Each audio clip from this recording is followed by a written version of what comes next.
시청자 여러분 안녕하세요. 세상의 모든 보험 정보와 함께하는 아나운서 이다운입니다. 저희 프로그램에서는 보험을 준비하는 과정에서 생기는 작은 고민부터 과도한 보험료로 걱정하시는 분들이 한 분도 계시지 않을 때까지 보험에 관한 고민과 궁금증을 함께 풀어보고 있습니다. 본 프로그램은 카카오TV와 네이버TV, 유튜브를 통해서 시청하실 수 있고요. 유튜브 검색창에 NBNTV 검색하시면 실시간 방송으로도 참여하실 수 있습니다.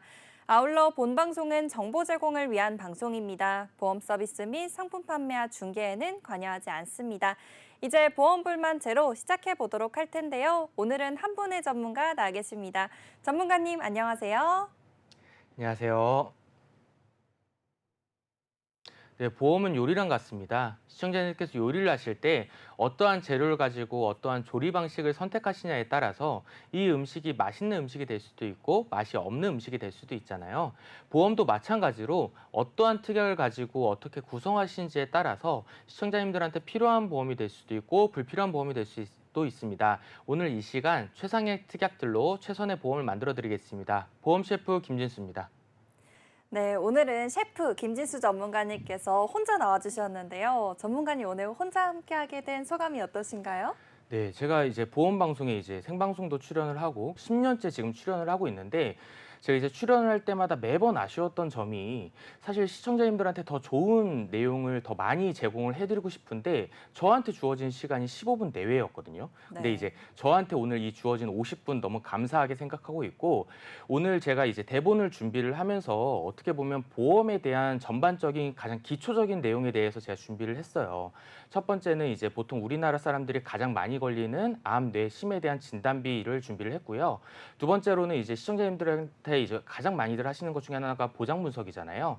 근데 보장 분석을 하실 때 리모델링을 어떻게 해야 되는지에 대해서 고민을 하시는 분들을 위해서 리모델링도 준비를 해봤고, 그 다음에 또 고민을 하시는 분들이 CI 보험이라든지 갱신형 같은 경우에는 워낙 안 좋다라는 얘기들을 많이 들으셔서 이 CI 보험과 갱신형 보험도 활용할 수 있는 방법도 준비를 했습니다. 그리고 또한 요즘 많이들 고민하시는 연금이라든지 아니면 상해에 대해서도 다 준비를 했으니까 시청하시는 분들 오늘 방송 꼭 집중해 주시길 바라겠습니다. 네, 좋습니다. 10년 차 보험 전문가 셰프 김진수 전문가님께서 오늘 보험의 기초에 대해서 짚어주신다고 하셨으니까요. 오늘 방송도 끝까지 함께 해주시길 바랍니다. 그럼 이제 본격적으로 오늘의 칭찬보험 대회 확인해 보도록 할때요. 오늘 첫 번째로 칭찬받을 보험은 어떤 보험인지 화면으로 먼저 확인해 보겠습니다.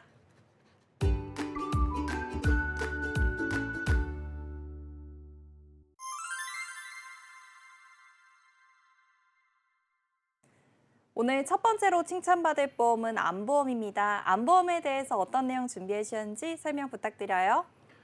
네, 보험회사에서 이제 설계사분들한테 보험에 대한 권유를 많이 받으실 때 진단비, 3대 진단비라는 얘기를 되게 많이 들어보셨을 거예요. 이 3대 진단비 중에서도 이 암에 관련해서는 우리나라 국민분들께서 많이들 걱정을 하고 계시는데요. 암에 대해서 많이 이제 걱정을 하시는 이유 중에 하나는 어떻게 보면 발병률이 상당히 높기 때문에 암에 대한 질병에 대해서 걱정을 하시는 게 아닌가 싶습니다. 우리나라 국민들 중에서 남성분들 같은 경우에는 5분 중에 2분이 이제 암에 대한 진단을 받으시고 여성분들 같은 경우에는 이제 3명 중에 이제 1명꼴로 이제 진단을 받으신다라고 하시거든요. 그렇게 보면 전 국민의 3분의 1이 암의 진단을 받는다라고 생각을 하시면 될 것 같아요. 그러다 보니까 내 친구 또는 내 친척 아니면 옆집 아줌마 같은 경우에 이제 암의 진단을 받는 걸 이제 보시기 때문에 특히 여러 보험들 중에서도 암에 대한 관심이 많은 것 같습니다. 네, 좋습니다. 암의 발병률에 대해서 확인해 봤는데요. 남성의 경우에는 약 40%, 여성의 경우에는 30%가 넘는 확률로 암에 발병된다고 합니다. 그래서 암보험에 대해서 많은 분들이 궁금해하실 것 같은데요. 오늘 이 암에 대해서 짚어보고 가장 먼저 이 남성, 여성 성별별로 걸리는 암이 다르다고 하더라고요. 그래서 전문가님, 남녀 성별별로 어떻게 다른지 설명 좀 부탁드립니다. 네, 우리나라 남녀가 이제 걸리는 암 같은 경우에는 많이 다른데요. 남성분들 같은 경우에는 위폐 대장순으로 많이들 진단을 받으시고요. 여성분들 같은 경우는 유방 갑상선 대장순으로 진단을 받으십니다. 우선 남성분들 같은 경우에는 이 위폐 대장 같은 경우에는 우리나라 한식에 직접적인 연관이 있다라고 생각을 하시면 될 것 같아요. 아무래도 아직까지는 남성분들이 여성분들보다 음주라든지 흡연을 더 많이 하시게 되고 음식을 드실 때 뜨거운 국물이라든지 국밥 이런 것들 많이 드시잖아요. 그리고 돈가스 이런 거 많이 드시기 때문에 여성분들보다는 위랑 대장이랑 폐에 더 무리가 모두가 갈 수밖에 없는 구조로 되어 있습니다. 그래서 우리나라 남성분들 같은 경우에는 1위, 2위, 3위가 위암, 대장암, 폐암 순이라고 생각을 하시면 될 것 같고요. 여성분들 같은 경우에는 유방, 갑상선, 대장인데요. 여기서 말하는 유방하고 갑상선 같은 경우에는 여성 호르몬과 직접적인 연관이 있다고 생각을 하시면 될 것 같아요. 그래서 남성분들이 많이 걸리는 암 같은 경우에는 식습관하고 연결이 되어 있고 여성분들이 많이 걸리는 암 같은 경우에는 이제 여성 호르몬하고 많이 관련이 돼 있어서 특히나 여성분들 같은 경우에 폐경기 전후로 암에 대한 검진을 좀 더 활발하게 하시는 것을 권유드리도록 하겠습니다. 네, 남성과 여성 이 성별에 따라서 자주 발병되는 암이 굉장히 다르다는 점 확인해 봤습니다. 그렇다면 이제 암보험으로 넘어가 보도록 할게요. 오늘 이제 주제가 암보험인데요. 암보험에 대해서도 먼저 설명 부탁드리도록 하겠습니다. 네, 암 같은 경우에는 요즘 여러 특약들이 많이 나오곤 있지만 기본적으로 가입하셔야 되는 베이스 같은 경우에는 진단비라고 생각을 하시면 될 것 같습니다. 2024년도 기준으로 암 진단비에 대한 걸 설명을 드리면요. 일반적으로 일반암에서 보장하는 일반암 진단비가 있고요. 그다음에 유사암이라는 게 있습니다. 유사암 같은 경우에는 경계성 종양, 제자리암, 기타 피부암, 갑상선암이라고 생각을 하시면 될 것 같은데요. 이 유사암 같은 경우에는 일반암보다도 발병률이 훨씬 더 높고 완치율도 훨씬 더 높기 때문에 이걸 일반적인 암이라고 판단을 보험회사가 하지 않는 겁니다. 그래서 이 일반암 진단비 가입 금액의 10% 또는 20%만을 지급을 하는데요. 예를 들어서 일반암 진단비 1,000만 원을 가입을 하시고 갑상선 암의 진단을 받았다고 가정을 하면 1,000만 원이 그대로 지급되는 것이 아니라 10%에서 20%인 100만 원에서 200만 원만 지급을 합니다. 그럼 이 유사암이 어떤 암인지에 대해서 하나씩 좀 설명을 드리도록 할게요. 갑상선암 같은 경우는 말 그대로 갑상선에 생기는 암이라고 생각을 하시면 될 것 같고요. 제자리암 같은 경우에는 우리나라 사람들이 이제 암에 대해서 가장 무서워하는 것 중에 하나가 이 암의 특성이 있는데요. 암의 특성 같은 경우에는 침윤 파괴가 기본적인 원칙을 하고 있습니다. 그렇기 때문에 이 암 같은 경우에는 전이가 될 수 있는 위험이 있는 건데요. 이 제자리암 같은 경우에는 전이가 되지 않고 제자리에 가만히 있는 암이라고 해서 제자리암이라고 생각을 하시면 될 것 같고요. 경계성 종양 같은 경우에는 저희가 흔히들 이제 암의 진단을 받았다라고 하는 이 종양 같은 경우에는 의학적으로는 악성 종양에 이제 포함이 됩니다. 근데 저희가 흔히들 건강검진 하실 때 용종 제거했다는 말들 많이 쓰시잖아요. 근데 이 용종 같은 경우에는 악성 종양이 아니라 양성 종양이라고 생각을 하시면 됩니다. 그럼 이 경계성 종양 같은 경우에는 악성 종양과 양성 종양의 경계선에 있는 종양이라고 생각을 하시면 될 것 같아요. 그래서 이 경계성 종양 같은 경우에는 나중에 암으로 발전을 할 수도 있고 안 할 수도 있는 암이라고 생각을 하시면 될 것 같습니다. 그렇기 때문에 보험회사에서는 이걸 일반암으로 분류를 하지 않고 유사암으로 분류가 하고 있고요. 그다음에 마지막으로는 기타 피부암이 있는데 기타 피부암 같은 경우에 일반 피부암이랑은 다르게 침윤의 정도가 상당히 미미합니다. 그러기서 간단한 시술만으로 제거가 가능한 게 이 기타 피부암이라고 생각을 하시면 될 것 같습니다. 그래서 이 네 가지 암 같은 경우에는 2024년도 기준으로 생명보험사, 손해보험사 다 동일하게 유사암으로 분류가 되어 있습니다. 근데 문제가 되는 것은 소외감이라고 생각을 하시면 될 것 같아요. 이 생명보험사에 있는 몇몇 회사에서는 이 남녀 생식기암을 소외감으로 분류를 해놨습니다. 여성분들 같은 경우에는 유방암, 자궁암이 있겠고 남성분들 같은 경우에는 이제 전립선암이 있겠는데요. 이 소외감으로 남녀 생식기암을 분리를 해놔서 가입 금액의 1,000만 원을 그대로 지급해야 되는데도 불구하고 30%에서 50%인 300만 원에서 500만 원만을 지급을 합니다. 이게 무슨 말이냐면 손해보험사에서 암보험을 가입을 하고 전립선암의 진단을 받았다라고 하면 가입 금액인 1,000만 원을 그대로 지급받는 반면에 생명보험사에 있는 몇몇 회사 같은 경우에는 소외감으로 분류를 해서 300만 원 또는 500만 원만을 지급을 하고 있습니다. 좀 정리를 해드리자면 일반암 진단비를 준비를 하실 때 유사암 같은 경우는 어쩔 수가 없습니다. 2024년도 기준으로 모든 보험사들이 다 동일합니다. 하지만 남녀 생식기암도 일반암으로 받을 수 있는 회사로 준비를 하셔야지 기대하시고 계신 암 진단비를 다 받으실 수 있는 방법입니다. 네, 좋습니다. 암 진단비에 대해서 먼저 확인을 해봤는데요. 암 분류에 대해서 여러분께서 알고 계셔야 할 것 같습니다.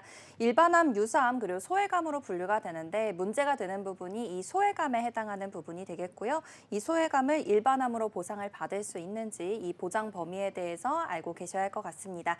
그리고 이어서 이 보험료에 대해서도 얘기를 해볼게요. 우리가 보장 범위도 굉장히 중요하지만 매달 나가는 보험료도 굉장히 중요할 것 같은데요. 이 부분에 대해서는 우리가 어떤 식으로 좀 접근을 해보는 게 좋을까요?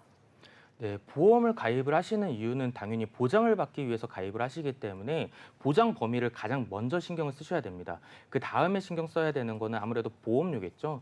아무래도 저희가 보험을 납입을 한다고 했을 때 한 달에 10만 원씩 20년 납입을 한다고 했을 때 이거는 10만 원짜리 상품을 구매를 하는 것이 아니라 2,400만 원짜리 상품을 구매를 하시는 거거든요. 그렇기 때문에 이 보험료에 대한 부분도 이제 꼭 신경을 쓰셔야 되는데요. 보험회사에서 이제 보험료를 이제 책정하는 거를 보험의 이제 형태라고 이제 보통 얘기를 하는데 보험을 가입을 하는 형태는 크게 두 가지가 있다라고 생각을 하시면 될 것 같아요. 대분류적으로 봤을 때는 갱신형과 비갱신형이 있는데요. 우선 하나씩 설명을 드리도록 하겠습니다. 갱신형 같은 경우에는 정해진 기간마다 보험료가 변동하는 보험이라고 생각을 하시면 될 것 같아요. 그리고 납입 기간 같은 경우는 정기납으로 운용이 되어 있습니다. 정기납 같은 경우에는 전 기간 납입이라고 해서 평생 납입을 하시는 보험이다라고 생각을 하시면 될 것 같고요.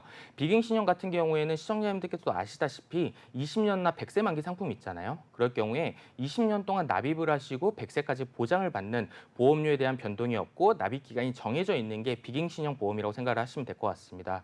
사실 갱신형 보험이 좋다, 비갱신형 보험이 좋다, 좋다 나쁘다의 느낌은 아니고요. 두 상품이 완전히 다르다라고 생각을 하시면 될 것 같아요. 좀 더 결론적으로 말씀을 드리자면 젊은 분들 같은 경우에는 갱신형 보험을 가입을 하시게 되시면 납입하는 기간이 50년, 60년이라는 상당히 장기간 동안을 납입을 하셔야 되거든요. 그렇기 때문에 젊은 분들이 갱신형 보험을 가입을 하시게 되시면 내가 나중에 받을 수 있는 보험금보다도 내가 납입을 하는 총 납입 보험료가 훨씬 더 커지기 때문에 갱신형보다는 비갱신형으로 준비를 하시는 것이 훨씬 더 유리하시고요.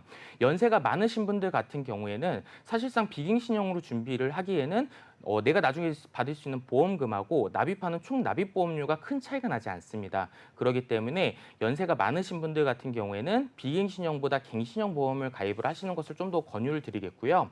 갱신형 보험을 가입을 하실 때 꼭 알고 계셔야 되는 게 갱신 주기를 최대한 길게 가져가시는 것이 훨씬 더 유리하십니다. 이 갱신 같은 경우에는 1년 갱신, 3년 갱신, 5년 갱신 이렇게 짧은 갱신부터 10년, 20년, 30년 주기로 갱신이 되는 긴 갱신 주기를 갖고 있는 보험들이 있거든요. 그래서 연세가 많으신 분들 갱신형으로 가져가시는 게 더 유리하신데 여기서는 꼭 갱신 주기를 길게 가져가시는 것을 더 추천드리도록 하겠습니다. 네, 좋습니다. 납입 방법 두 가지에 대해서 확인해 봤습니다. 갱신형과 비갱신형으로 나누어지겠고요. 그리고 각각의 다른 특징이 있기 때문에 본인에게 유리한 상품으로 가입을 해보시는 게 좋겠습니다. 그리고 오늘 안보험에 대해서 이 갱신형의 경우에도 좀 납입 기간을 길게 가져가면 좋다는 꿀팁도 주셨는데요. 이거 말고도 또 다른 꿀팁들이 있다고 하더라고요. 전문가님 오늘 어떤 꿀팁 남겨주실 건가요? 네, 보험을 가입을 하실 때 건강하신 분들은 전혀 문제가 되지 않아요. 하지만 요즘에 건강검진도 과거에 비해서 훨씬 더 활발하게 하고 있기 때문에 병의 진단을 받거나 약을 드시는 분들이 많이들 계시거든요.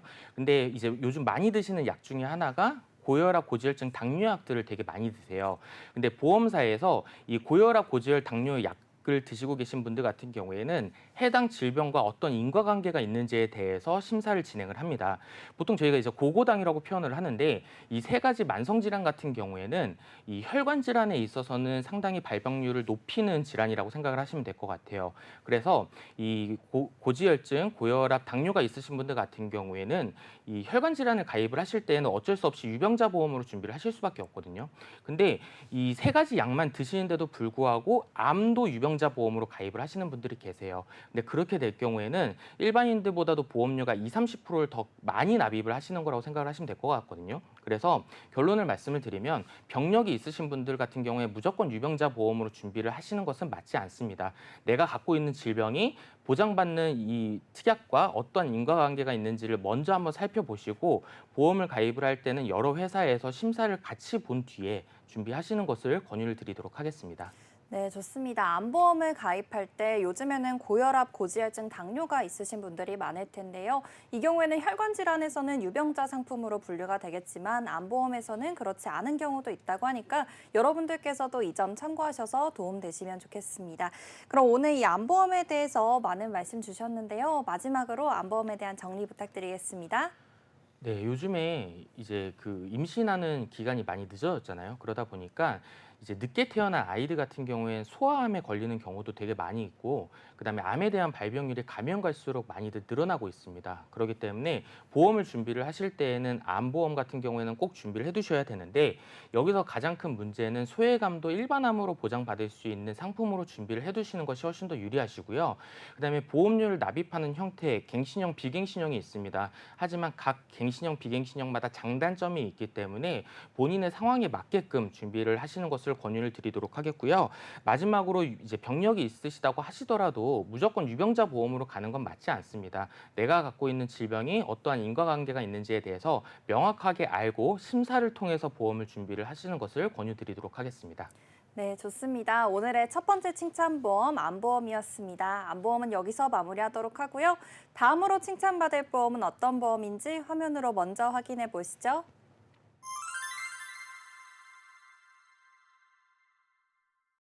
두 번째로 칭찬받을 보험은 혈관질환 보험입니다. 암보험과 마찬가지로 이 3대 진단비라고 많이 불리는 것 같은데요. 오늘 이 혈관질환 보험에 대해서 설명 부탁드리겠습니다. 네, 우리나라에서 이제 앞서도 말씀드렸지만 암이라고 하면 상당히 이제 무서운 질병인 거는 국민분들이 다 알고 계십니다. 하지만 이 혈관 질환에 대한 경각심은 아무래도 암보다는 좀 떨어지시는 것 같은데요. 근데 저는 암만큼이나 혈관 질환도 많이 중요하다고 생각을 하는데요. 그 이유 중에 하나는 과거보다도 이 혈관 질환에 대한 발병률이 급격하게 올라가고 있습니다. 우리나라 분들이 이제 암에 많이 진단을 받으시는 이유는 제 개인적인 생각으로는 한식과 좀 연관성이 있다라고 생각을 합니다. 저희가 이제 한식을 섭취를 할 때 뜨거운 국물을 섭취를 하시고 김치를 주식으로 삼다 보니까 아무래도 해외 분들보다는 나트륨 섭취에 대한 부분들이 훨씬 더 많을 수밖에 없고요.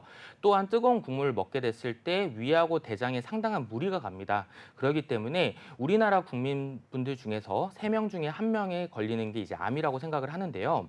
해외 같은 경우에는 오히려 암에도 발병률이 높긴 하지만 뇌하고 심장으로 인한 사망률이 더 높다라고 합니다.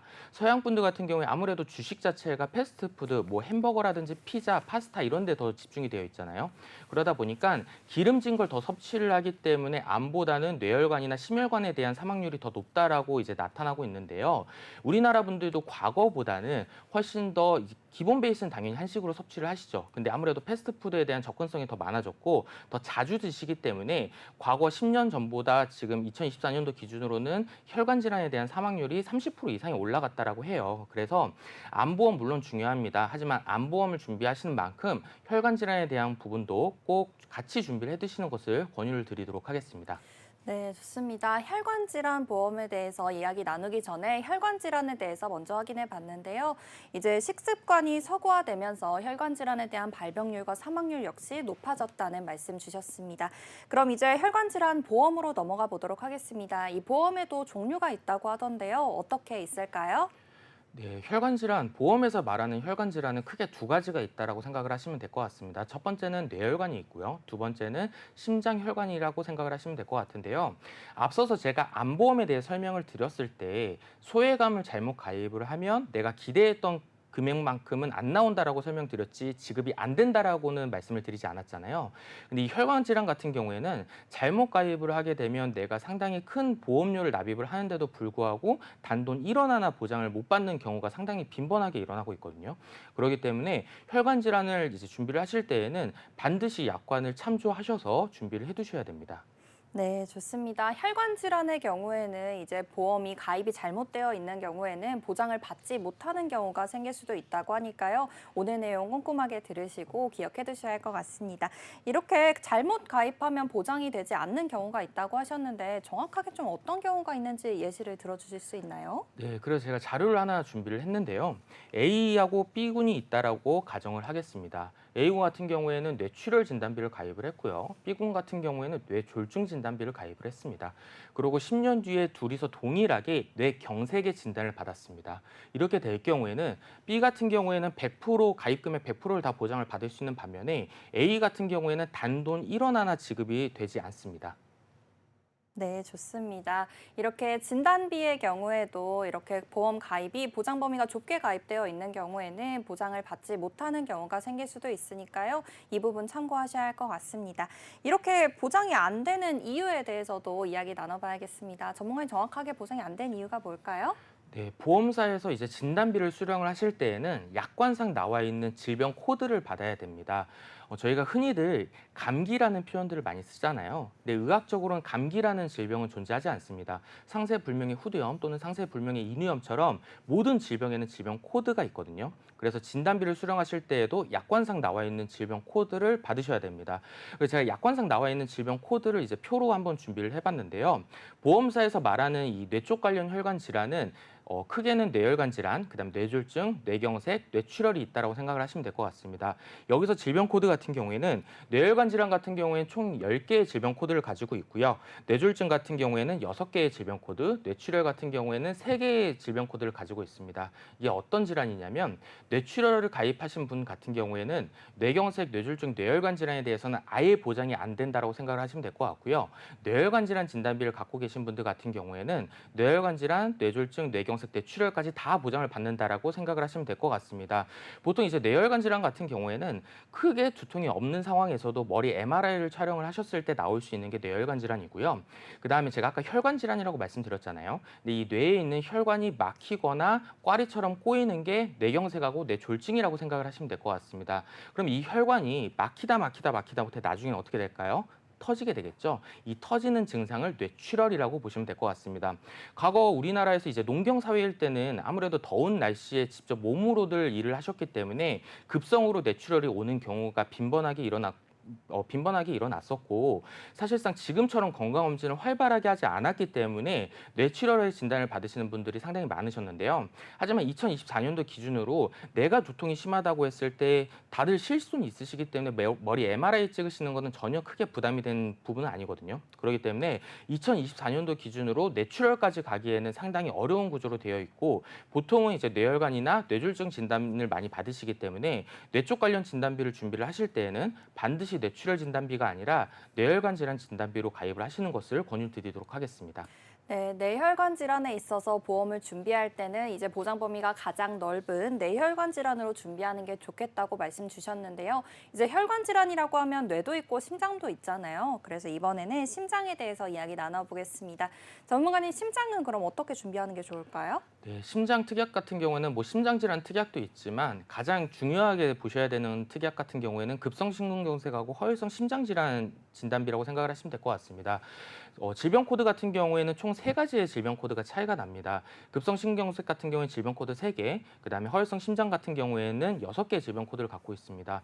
급성심근경색과 허혈성 심장 질환 진단비에 대한 큰 차이는 협심증의 유무라고 생각을 하시면 될 것 같은데요. 이 협심증 같은 경우에는 이제 심장 질환 중에서 가장 많이들 진단을 받으시는 게 협심증입니다. 그렇기 때문에 이 뇌출혈과 뇌혈관 질환처럼 심장 같은 경우에도 급성 심근경색을 준비를 하시는 것보다는 허혈성 심장 질환 진단비로 준비를 하시는 것이 협심증까지도 보장을 받으실 수 있기 때문에 훨씬 더 폭넓은 보장을 받으실 수 있는 방법입니다.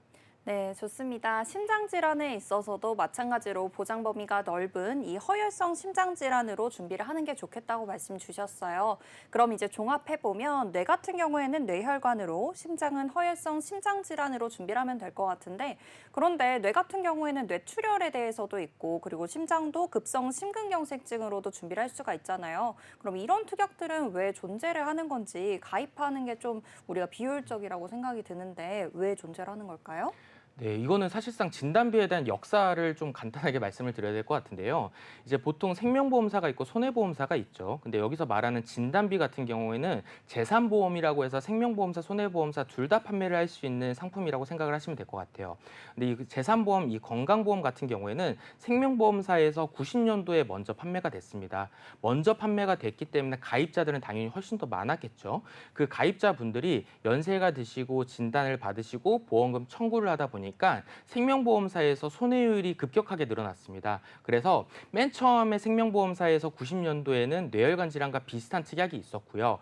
그리고 이 뇌혈관 질환 특약이 2000년도에 가서는 뇌졸중 진단비로 보장 범위가 축소가 됐습니다. 그러다가 2005년 전후로 뇌경색 및 뇌출혈 진단비로 다시 축소가 됐고요. 2007년도 이후부터는 뇌출혈 진단비 위주로 판매가 됐습니다. 그러다가 2021년도부터는 다시 뇌혈관 질환 진단비로 판매를 하는 회사가 조금씩 늘어나고 있다라고 생각을 하시면 될 것 같아요. 하지만 이 손해보험사 같은 경우에는 생명보험사보다 이 판매를 훨씬 더 늦게 했기 때문에 아직 손해율 책정이 제대로 돼 있지 않는 상태거든요. 그래서 손해보험사에 있는 대부분의 회사에서는 뇌혈관 질환 진단비랑 허혈성 심장 질환 진단비가 주로 판매가 되고 있다라고 생각을 하시면 될 것 같습니다. 네, 좋습니다. 이렇게 혈관 질환의 진단비에 대해서 역사까지 확인을 해봤고요. 그러면 우리가 이렇게 혈관 질환 보험을 준비할 때 좀 같이 준비하면 좋을 특약이 있을지 궁금한데요. 전문가님 좀 같이 준비하면 좋을 게 있을까요? 네, 이 뇌혈관 질환 진단비하고 허혈성 심장 질환 진단비 같은 경우에는 보장 범위가 상당히 넓다라는 큰 장점이 있습니다. 하지만 이 진단비들 같은 경우에도 치명적인 단점이 하나 있는데요.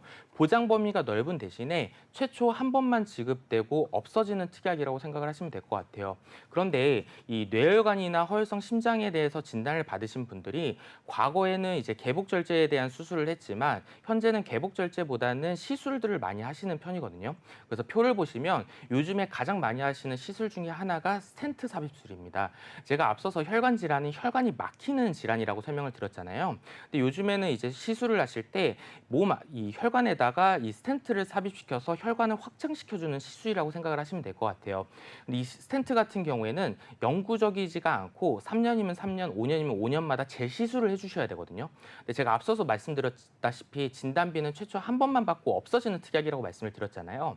하지만 뇌혈관 질환, 허혈성 심장 질환 수술비 같은 경우에는 시술이나 수술을 하실 때마다 반복적으로 지급을 합니다. 그렇기 때문에 진단비에 대한 단점을 충분히 보완을 하실 수 있는 게 이 뇌혈관 질환, 허혈성 심장 질환 수술비고요. 수술을 해야지만 지급이 되기 때문에 이 보험료에 대한 부분도 진단비보다도 훨씬 더 저렴하게 가져가실 수가 있어서 뇌혈관 질환 진단비, 허혈성 심장 질환 진단비를 준비를 하실 때 반드시 수술비도 꼭 같이 준비하시는 것을 권유드리도록 하겠습니다. 네, 진단비 같은 경우에는 최초 1회 경우가 많기 때문에 이 단점을 우리가 보완하기 위해서 수술비 특약을 준비하는 게 좋겠다고 설명 주셨습니다.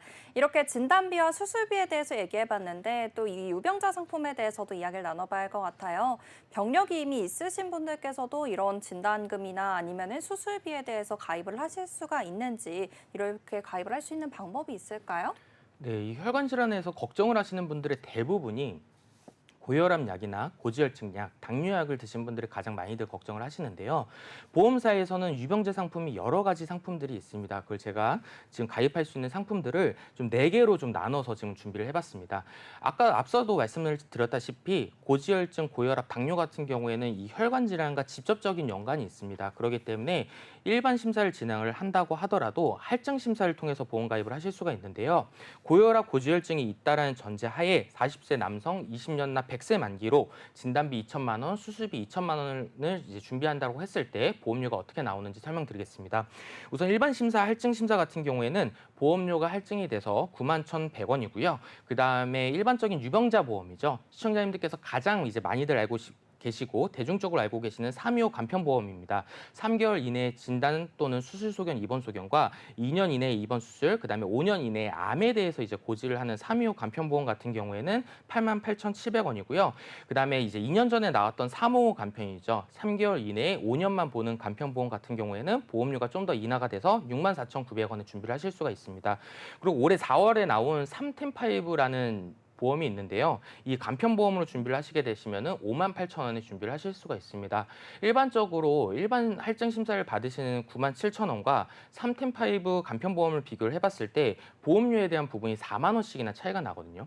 이 4만 원을 20년 동안 납입을 한다라고 했을 때 거의 1,000만 원에 가까운 돈에 대한 차이가 있다라고 생각을 하시면 될 것 같아요. 그렇기 때문에 병력이 있으신 분들 같은 경우에 유병자 보험을 가입을 하실 때에도 여러 가지 상품이 있으니까 정확하게 비교한 다음에 여러 회사를 알아보시고 하나하나씩 비교하신 다음에 준비하시는 것을 권유드리도록 하겠습니다. 네, 좋습니다. 유병자 보험에 있어서도 가입하는 방법에 따라서 이렇게 보험료가 크게 차이가 난다는 점 확인해 볼 수가 있었습니다. 오늘 이렇게 혈관질환 보험에 대해서 자세하게 이야기 나눠봤는데요. 오늘 마지막으로 혈관질환 보험에 대해서 정리 부탁드리겠습니다. 네, 식습관의 변화로 과거보다 이제 암만큼이나 이 혈관 질환도 중요해졌기 때문에 암보험만 가입을 하시는 것이 아니라 이 혈관 질환도 꼭 같이 균등하게 가입을 하시는 것을 권유를 드리겠고요. 그다음에 보장 범위 되게 중요합니다. 왜냐하면 내가 보장을 받기 위해서 보험 가입을 하는데 2천만 원, 3천만 원 보험료 납입하시고 보장이 안 된다라고 하시면은 말도 안 되는 일이겠죠. 근데 이 뇌혈관 같은 경우에는 뇌출혈 진단비와 뇌혈관 질환 진단비 같은 경우에는 보장 범위에 대한 큰 차이가 있기 때문에 뇌 쪽 관련해서는 반드시 뇌혈관 질환 진단비, 심장 같은 경우에는 허혈성 심장 질환 진단비로 준비를 하시는 것을 권유를 드리겠고요. 그다음에 이 진단비 앞서 말씀드렸던 뇌혈관 허혈성 심장 질환 진단비 같은 경우에는 보장 범위가 상당히 넓다라는 장점이 있지만 최초 한 번만 받고 없어지는 특약입니다. 이걸 보완하기 위해서 수술비도 꼭 같이 가입을 하시는 것을 권유를 드리겠고, 그다음에 유병자 보험 같은 경우에는 한 회사를 알아보는 거랑 그다음에 여러 회사를 알아보는 거를 비교를 했을 때 보험료가 적게는 30%, 많게는 40%가 차이가 납니다. 근데 저희가 총 납입하는 보험료를 생각을 해보면 여기서 3, 40%는 절대 적은 돈이 아니거든요. 그렇기 때문에 보험회사를 알아보실 때에는 무조건 한 회사 한 회사 A생명, A생명, A손보, A손보 이게 아니라 여러 군데 보험회사를 정확하게 알아보신 뒤에 보험을 준비를 하시는 것을 권유드리도록 하겠습니다. 네, 좋습니다. 오늘 두 번째 칭찬보험이 혈관질환 보험에 대해서도 자세하게 얘기 나눠봤습니다. 두 번째 칭찬보험은 여기서 마무리하도록 하고요. 다음으로 칭찬받을 보험은 어떤 보험인지 화면으로 먼저 확인해 보시죠.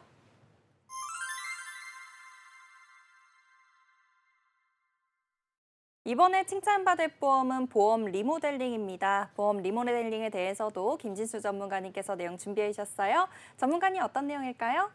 네, 우선 리모델링을 말씀드리기 이전에 저는 꼭 말씀드리고 싶은 게 있습니다.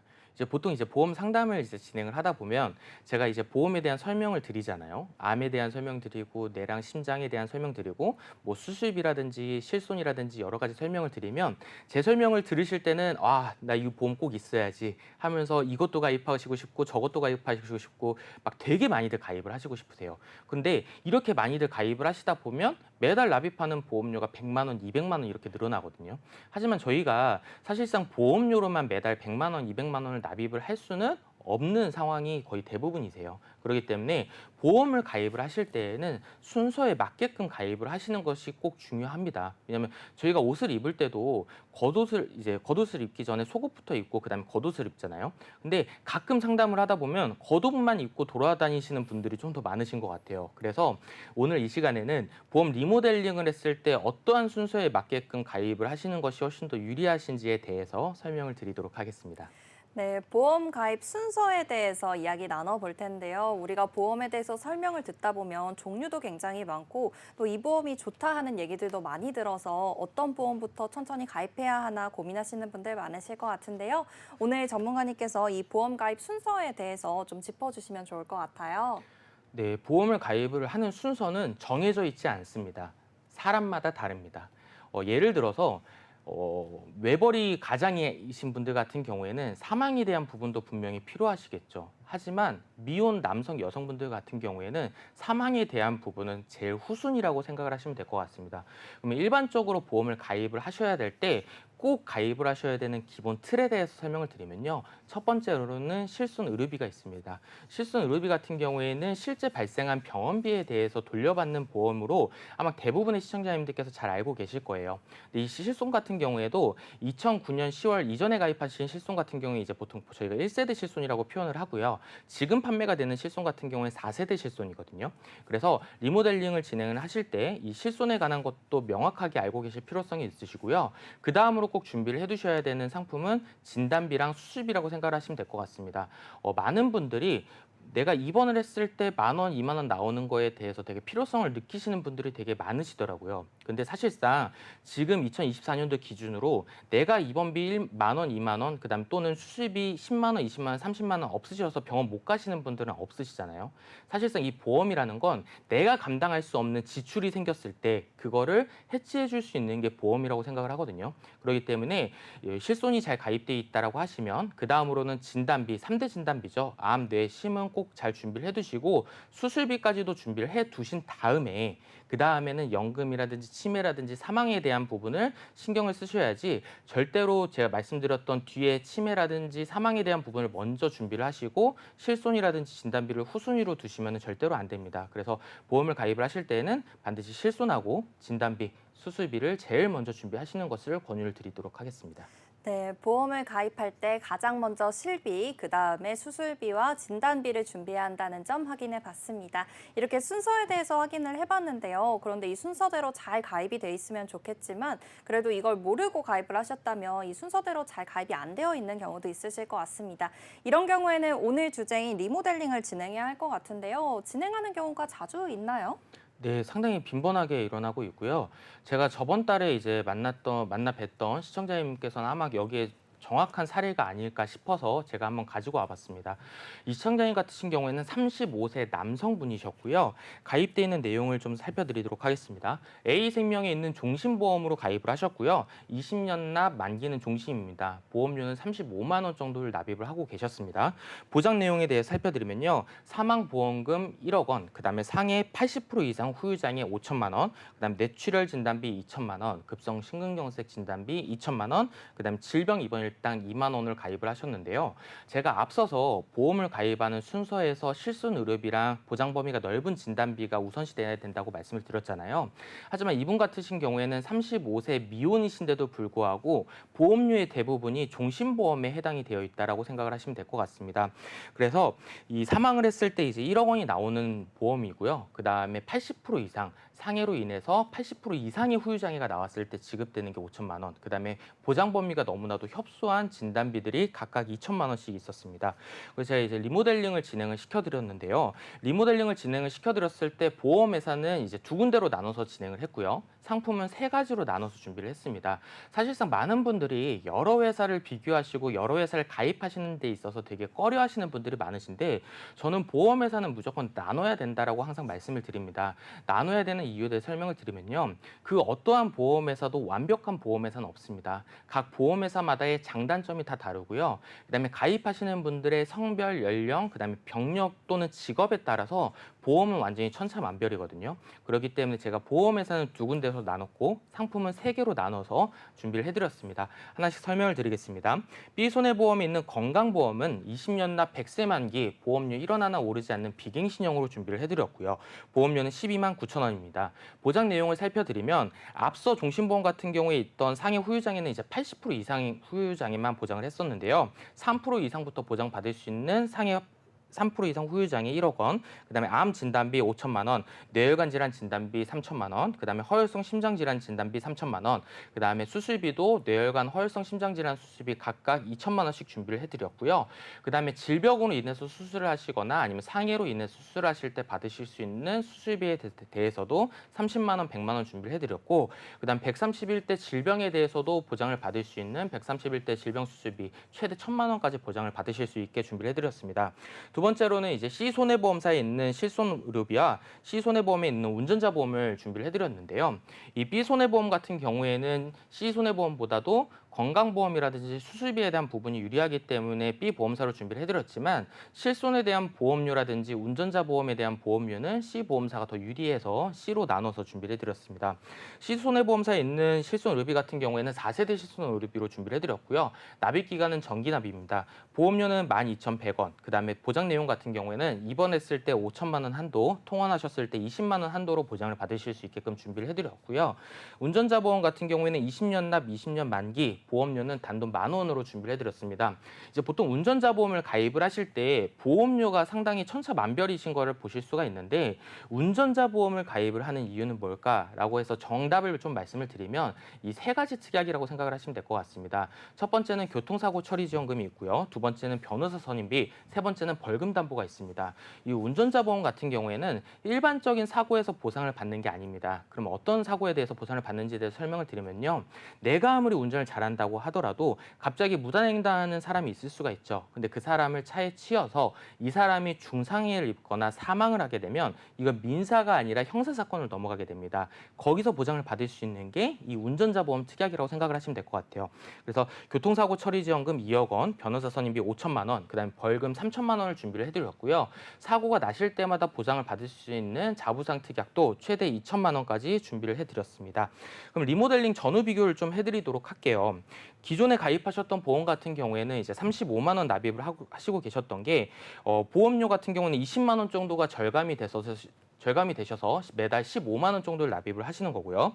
기존 같은 경우에는 종신보험에 암보험에 대한 암 진단비가 없으셨죠. 근데 이 암 진단비가 5천만 원이 생겼다고 생각을 하시면 될 것 같고, 뇌랑 심장 같은 경우에도 진단비가 기존에는 뇌출혈 진단비하고 급성 심근경색 진단비 상당히 보장 범위가 좁은 진단비로만 준비를 해드렸는데, 리모델링을 진행을 하심으로 인해서 뇌혈관 질환과 허혈성 심장 질환 진단비로 보장 범위에 대한 부분이 훨씬 더 늘어났습니다.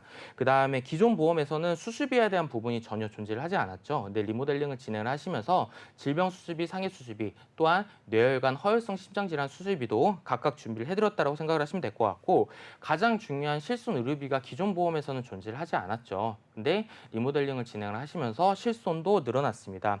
이 보험료가 20만 원 정도 줄어들었는데도 불구하고 보장에 대한 액수는 늘어났고 보장 범위도 더 늘어났습니다. 이렇게 리모델링이 가능할 수 있었던 이유는 우선순위의 변화를 줬다라고 생각을 하시면 될 것 같아요.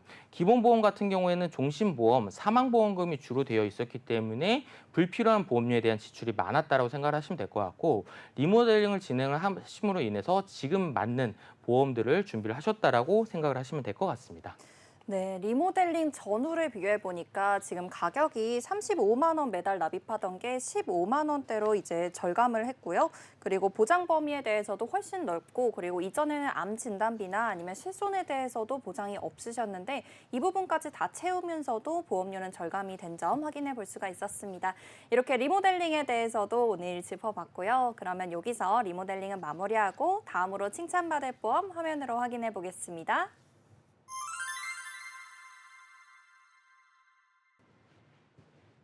네, 다음으로 칭찬받을 보험은 갱신형과 CI 보험입니다. 갱신형과 CI 보험을 칭찬해 주신다고 하셨는데요. 근데 이 보험들 같은 경우에는 보통 딱 들으면은 저 보험 나쁜 보험 아니야? 생각하시는 보험이잖아요. 그래서 이 보험에 대해서도 오늘 잘 설명 부탁드리겠습니다. 네, 갱신형 보험, CI 보험 저희가 방송을 통해서도 여러 번 이제 피하셔야 된다고 말씀을 드렸고, 유튜브나 인터넷을 검색을 해보시더라도 갱신형과 CI 보험 피하셔야 된다라고 이제 말씀을 드리는 분들이 많으신데요.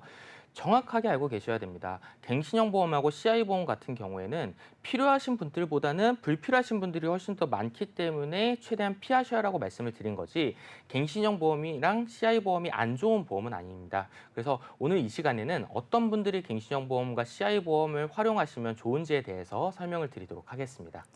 네, 좋습니다. 갱신형과 CI 보험 어떤 분들에게 유리한지 짚어보도록 할 텐데요. 그럼 먼저 이 갱신형 상품부터 보겠습니다. 갱신형이라고 하면 갱신형과 비갱신형 이렇게 나눠질 텐데요. 우선 이 부분부터 설명 부탁드려요. 갱신형과 비갱신형 어떻게 다른 건가요?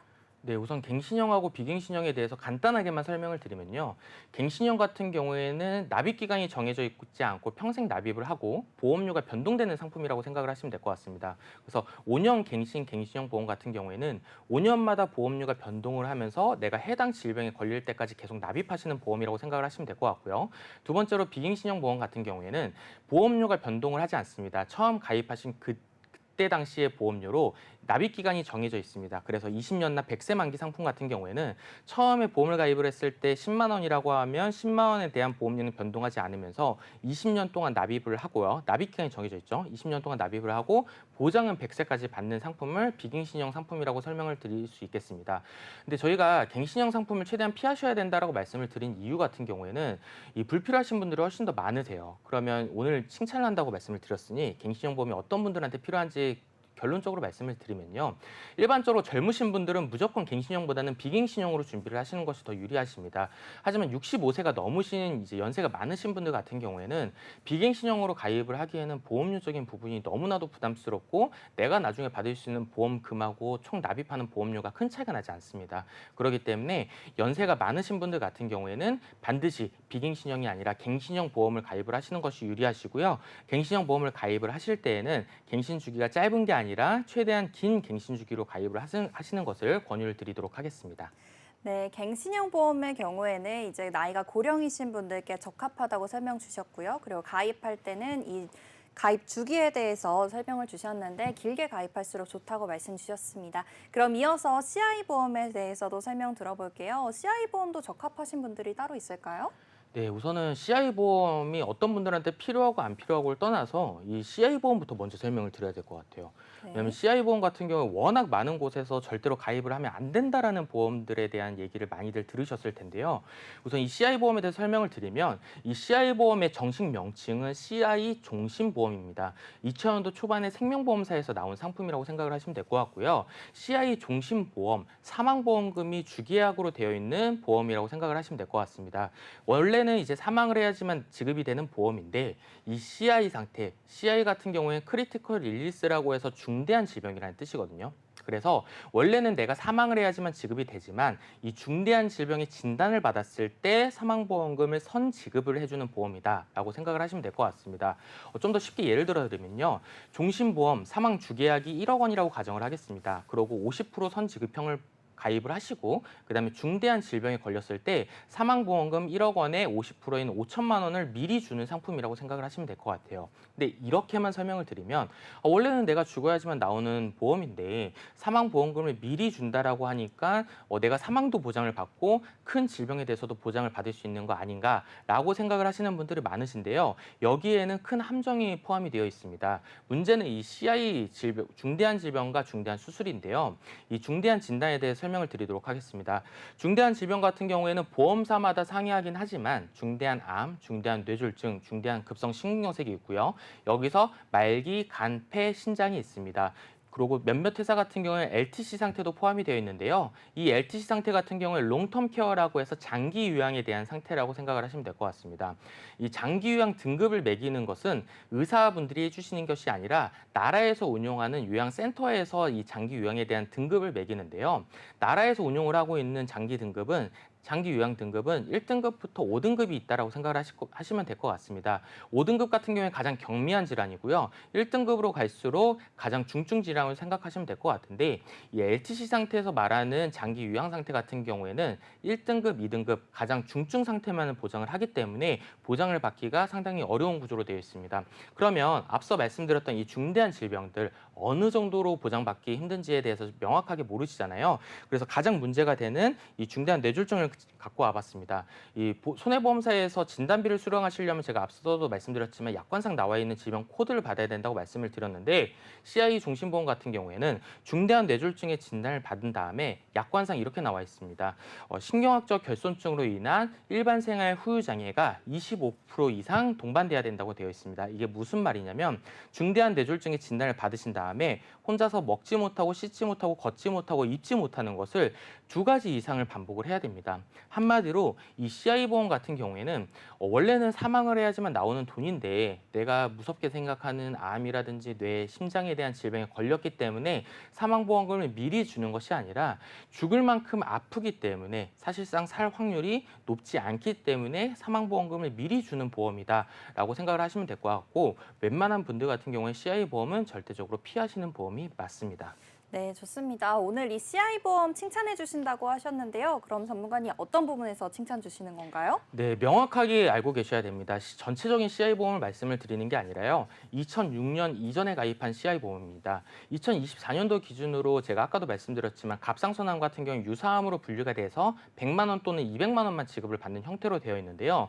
2006년도 이전에 가입하신 CI 보험 같은 경우에는 이 갑상선암에 대해서도 이제 일반암으로 보장을 해주고 있습니다. 그래서 갑상선 암만으로도 뭐 적게는 2천만 원, 3천만 원, 많게는 2억 원까지도 받으시는 분들이 계시거든요.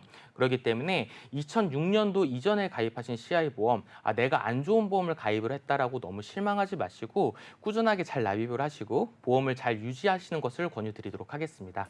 오늘 저희가 준비한 소식은 여기까지입니다. 방송 중에 소개된 보장 내용과 형태는 시청자 여러분들의 이해를 돕기 위함입니다.